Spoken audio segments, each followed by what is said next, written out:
ലെനയെ സംബന്ധിച്ച് എനിക്ക് ഒത്തിരി പറയാനുണ്ട്. ഇദ്ദേഹത്തിൻ്റെ എക്സ്പീരിയൻസ് ഒത്തിരി പറയാനുണ്ട്. നിങ്ങളുടെ സംസാരത്തിൽ നിങ്ങൾ തർക്കങ്ങൾ ഉണ്ടാകാറുണ്ട്?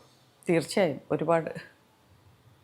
ബിക്കോസ് നമ്മളിങ്ങനത്തെ കുറച്ച് ഹയർ ലെവൽ സംസാരം മാത്രമല്ല, ഞങ്ങൾ വളരെയധികം ഈ എന്താ പറയുക ഡെപ്തിൽ ആഴത്തിലേക്ക് പോകുന്ന ആൾക്കാരാണ്. നമ്മൾ സൂപ്പർഫിഷ്യലായിട്ട് എല്ലാം ഓക്കെ, നമ്മൾക്ക് എല്ലാം സന്തോഷം സമാധാനം മാത്രം പറഞ്ഞ് ഒരു സർഫസ് ലെവലിൽ പറയുന്നവരാണെങ്കിൽ തർക്കം ഉണ്ടാവില്ല. വളരെ സ്ട്രോങ് ആയിട്ടുള്ള രണ്ട് പേഴ്സണാലിറ്റീസ് ഉള്ള ആൾക്കാർ. അപ്പോൾ തർക്കം നല്ലതാണ്, വളരെ ഹെൽത്തി ആണെന്ന് തിരിച്ചറിയുന്ന ആൾക്കാരാണ്. നിലപാടുകൾ പലതും ഇപ്പം ലെന എടുക്കുന്ന നിലപാടുകൾ പലതും അദ്ദേഹത്തിൻ്റെ അടുത്ത് ഇനിയുള്ള കാലങ്ങളിൽ ചോദിക്കേണ്ടതായി വരും.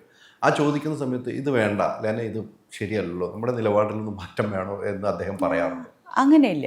എന്ന് വെച്ചാൽ ഞങ്ങൾ ഇങ്ങോട്ടും അങ്ങോട്ടും ഞങ്ങളുടെ വ്യക്തിത്വം അടിച്ചേൽപ്പിക്കാനല്ല ശ്രമിക്കുന്നത്. ഞങ്ങൾ ശ്രമിക്കുന്നത് ആ വ്യക്തിത്വങ്ങൾ രണ്ടുപേരും മിക്സ് ചെയ്യുമ്പോൾ അവരെ ഇതിനു മുൻപ് എന്തായിരുന്നോ അതിലും ഉയർന്ന ഒരു ലെവലിലോട്ട് നമ്മൾ രണ്ടുപേരുടെ ആശയങ്ങൾ ഒരു വേറെ ആശയം അതിൽ നിന്ന് ഉയർത്തെഴുന്നേൽക്കും. അതാണ് എന്റെ സത്യാവസ്ഥ. അപ്പോൾ അത് കറക്റ്റ് കിട്ടും നമുക്ക്.